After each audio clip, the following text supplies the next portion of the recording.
সারা বিশ্বে আসলে সোনার দামের নিয়ন্ত্রক হিসেবে 25, 30 বা 40 জনের মতো ব্যবসায়ী কিন্তু পুরো বিশ্বের বাজারটাকে নিয়ন্ত্রণ করেন এবং এই যে বড় ব্যবসায়ী এদের বড় অংশই ইসরায়েলির বিনিয়োগকারী। তারা কিন্তু গোল্ডের যে অলংকার সেটি বিক্রি করেন না, তারা পিওর গোল্ড যেটি বা চাকা হিসাবে যেটি বিক্রি করা হয় সেটি বিক্রি করেন এবং সেটি তাদের নিয়ন্ত্রণে নিচ্ছেন এবং বাজারে এক ধরনের কৃত্রিম সংকট সৃষ্টি করে এটির দাম বাড়াতে ভূমিকা রাখছেন। অর্থাৎ 2020 সালেও আপনি কিন্তু 60,000 টাকা দিয়ে 1 ভরি সোনার অলংকার কিনতে পেরেছেন, এখন যেটি 2,10,000 টাকা দিয়ে আপনাকে কিনতে হচ্ছে। কেন সোনার অলংকার সাধারণ মানুষের ক্রয় ক্ষমতার বাইরে চলে যাচ্ছে আর সোনার দামে অস্থিরতার মূল কারণটা কি আসলে? জি, আপনাকে ধন্যবাদ। আপনি জানেন যে ক্রয় ক্ষমতার বাইরে চলে যাওয়া মানে যেটি সাধারণ মানুষের নাগালের ভিতরে আর থাকে না। এখন কিন্তু 1 ভরির যেটি পিওর গোল্ড সেটির দাম হচ্ছে 1,88,000 টাকা এবং আপনি যখন এই সোনার অলংকার কিনতে যাবেন তখন আপনাকে এটার পরে 5% ভ্যাট এবং 6% মজুরি দিতে হবে। অর্থাৎ আপনাকে আমরা হিসাব করে দেখেছি, যদি এখন 1 ভরি সোনার অলংকার আপনি কিনতে চান তাহলে আপনাকে 2,10,000 টাকা খরচ করতে হবে, যেটি আসলে সাধারণ মানুষের পক্ষে কিন্তু এটি খুবই অসাধ্য একটি বিষয় যে 1 ভরি 2,10,000 টাকা দিয়ে 1 ভরি সোনা কেনা, সোনার অলংকার কেনা। এবং আপনি একটা সময় জানেন যে বাংলাদেশের ইতিহাস ছিল যারা মধ্যবিত্ত তারা কিন্তু প্রচুর সোনার অলংকার ব্যবহার করতে এবং তাদের যে পরিবারের ছোটোখাটো যেসব অনুষ্ঠান হতো, হয়তো একটি নতুন সন্তান জন্ম নিল অথবা সন্তানের মুখে ভাত অথবা মুসলমানি বা বউ ভাত, এ ধরনের ছোটোখাটো যে কোনো অনুষ্ঠানে কিন্তু ছোটোখাটো সোনার অলংকার উপহার হিসেবে দেওয়ার একটি রীতি বাংলাদেশে চালু ছিল, সেটি কিন্তু এখন নেই। এই যে অস্বাভাবিক দাম বাড়ার কারণে, এবং আপনি জানেন যে এখন যদি একটি ছোট আংটি কিনতে যাওয়া হয় যেটি 1 আনা বা 2 আনা, 2 আনার একটি আংটি কিনতে গেলে কিন্তু আপনাকে 30,000 টাকা খরচ করতে হবে এবং 2 আনার একটি আংটি দেখতে কিন্তু চোখে একেবারেই লাগবে না এবং এটি কাউকে যদি উপহার হিসাবে দেন তাহলে কিন্তু তার কাছে খুব একটা সৌন্দর্য বা ভালো লাগবে না, কিন্তু আপনি যদি তাকে নগদ 20,000 টাকা দেন উপহার হিসেবে সেটি কিন্তু তার কাছে মোটামুটি ভালো লাগবে। স্বাভাবিকভাবে এই যে অস্বাভাবিক দাম বেড়েছে এবং মানুষের কেনার বাইরে চলে যাওয়ার কারণে এটি কিন্তু ব্যবসায় একটি প্রভাব ফেলেছে।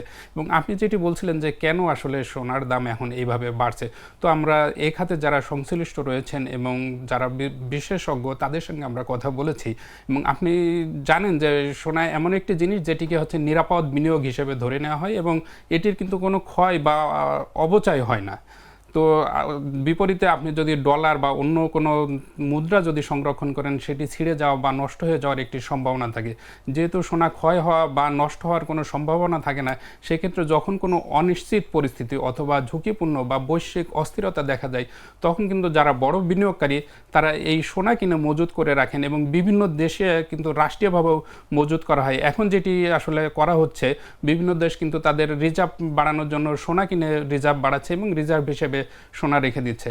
পাশাপাশি আপনি জানেন যে সোনা একটি আকরিক বা ধাতব পদার্থ যেটি আসলে খনি থেকে উত্তোলন করা হয় এবং ব্যবসায়ীরা যেটি বলছেন যে এখন খনির থেকে সোনার উত্তোলন কিন্তু কমে গেছে, স্বাভাবিকভাবে এটির সরবরাহ কমেছে এবং অর্থনীতিতে একটি স্বাভাবিক কথা আছে, যখন ডিমান্ড এবং সাপ্লাইয়ের উপরেই কিন্তু দামটা নির্ভর করে, যখন চাহিদা বেশি থাকে কিন্তু সরবরাহ কম থাকে তখন দাম বাড়বে, সেটি স্বাভাবিক, সেটি কিন্তু আমরা দেখতে পাচ্ছি। এবং আমরা যদি বর্তমানে বৈশ্বিক পরিস্থিতির দিকে তাকাই তাহলে কিন্তু দেখতে পারবো বৈশ্বিক কিন্তু একটা যুদ্ধ পরিস্থিতি বিরাজ করছে। বর্তমানে ইসরায়েল ফিলিস্তিনে একটি যুদ্ধ পরিস্থিতি রয়েছে, রাশিয়ার সাথে ইউক্রেনের যুদ্ধ পরিস্থিতি রয়েছে এবং সম্প্রতি যুক্তরাষ্ট্র যে পাল্টা শুল্ক আরোপ করেছে বিভিন্ন দেশের উপরে, সেটি নিয়েও কিন্তু এক ধরনের অস্থিরতা বিরাজ করছে এবং যুক্তরাষ্ট্রকে চাপে ফেলা বা যুক্তরাষ্ট্রের প্রতিপক্ষ হিসেবে চীন এবং রাশিয়া কিন্তু এখন বড় শক্তি হয়ে আসছে এবং ভারতের সাথে আপনি জানেন যে যুক্তরাষ্ট্রের কিন্তু একটা বড় বন্ধুত্বপূর্ণ সম্পর্ক ছিল, এখন কিন্তু আমরা দেখছি যে ভারত আবার চীনের দিকে ঝুঁকছে। তো চীন, রাশিয়া এবং ভারত 3 পক্ষের কিন্তু একটি বৈঠকও সম্প্রতি হয়েছে, যেটিও কিন্তু এই সোনার দাম বাড়ার ক্ষেত্রে একটি বড় ভূমিকা রেখেছে। এবং আমরা এই খাত সংশ্লিষ্টদের সঙ্গে কথা বলে যেটি জেনেছি যে সারা বিশ্বে আসলে সোনার দামের নিয়ন্ত্রক হিসেবে খুব বড় অঙ্কের ব্যবসায়ী নাই, সেখানে 25, 30 বা 40 জনের মতো ব্যবসায়ী কিন্তু পুরো বিশ্বের বাজারটাকে নিয়ন্ত্রণ করেন এবং এই যে বড় ব্যবসায়ী এদের বড় অংশই ইসরায়েলির বিনিয়োগকারী। তো এই যেহেতু যুদ্ধ পরিস্থিতি এখন বিরাজ করছে এবং ডলারের সাথে যেহেতু রাশিয়া এবং চীনের একটি মনস্তাত্ত্বিক যুদ্ধ রয়েছে, স্বাভাবিকভাবে ডলারকে পতনের দিকে নিয়ে যাওয়ারও কিন্তু একটি মনস্তাত্ত্বিক প্রভাব থেকে যায়। তো তার প্রেক্ষিতে ভারত এবং চীনও কিন্তু বর্তমানে সোনা কেনা বাড়িয়েছে বলে ব্যবসায়ীরা জানিয়েছেন। ব্যবসায়ীরা বর্তমানে বলছেন যে সোনার বাজার জুয়ারিদের দখলে চলে যাচ্ছে, এই বিষয়টি আসলে কি এবং জুয়ারি হিসেবে আসলে কাদের বোঝাতে চাইছেন তারা? আচ্ছা, জুয়ারি বলতে আপনি জানেন যে যেটি বলা হয় যে যারা কোনো কিছু নিজেদের দখলে নিয়ে নেয় এবং যারা প্রকৃত ব্যবসায়ী না, তারা কোনো কিছু নিজেদের দখলে কোনোভাবে নিয়ে সেটিকে কৃত্রিম সংকট সৃষ্টি করে বাজারে ছেড়ে বাড়তি দাম সংগ্রহ করেন। তো ব্যবসায়ীরা এখন যেটি বলছেন যে যেহেতু অনেক দাম, স্বাভাবিকভাবে যারা সাধারণ জুয়েলারি প্রতিষ্ঠান তাদের পক্ষে কিন্তু এখন সোনা কিনে যেহেতু বিক্রি করা সম্ভব হচ্ছে না, সেহেতু এই জুয়েলারি প্রতিষ্ঠানগুলো কিন্তু তাদের ব্যবসা অনেকটাই গুটিয়ে নিচ্ছেন এবং তাদের ব্যবসা ছোট করতে হচ্ছে।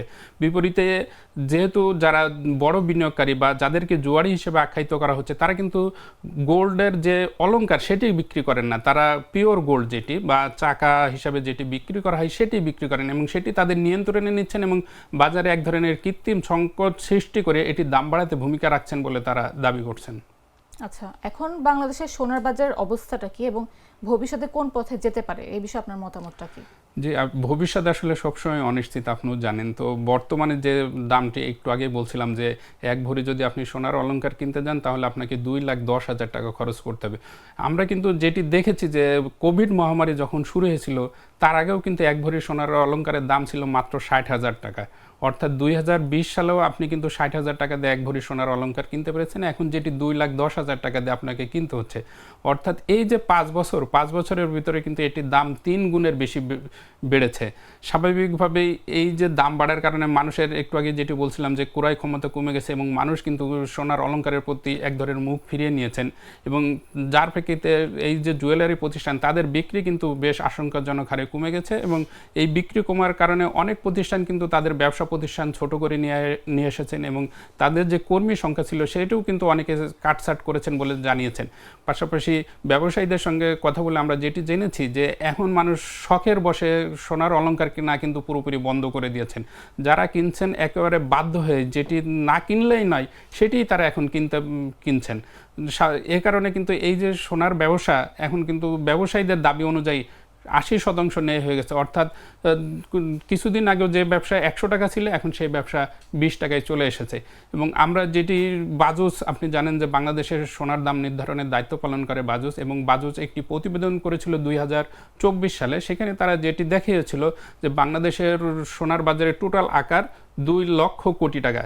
এখন এই 1 বছরের ব্যবধানে এই বাজুজের পক্ষ থেকে কিন্তু বলা হচ্ছে যে 20% কমে গেছে, অর্থাৎ প্রায় 1.5 লাখ কোটি টাকায় চলে এসেছে এই সোনার বাজার। মানে 1 বছরে কিন্তু 50,000 কোটি টাকা কিন্তু কমে গেছে সোনার বাজার। শিপন, ধন্যবাদ আপনাকে আমাদের সঙ্গে স্টুডিওতে উপস্থিত থাকার জন্য।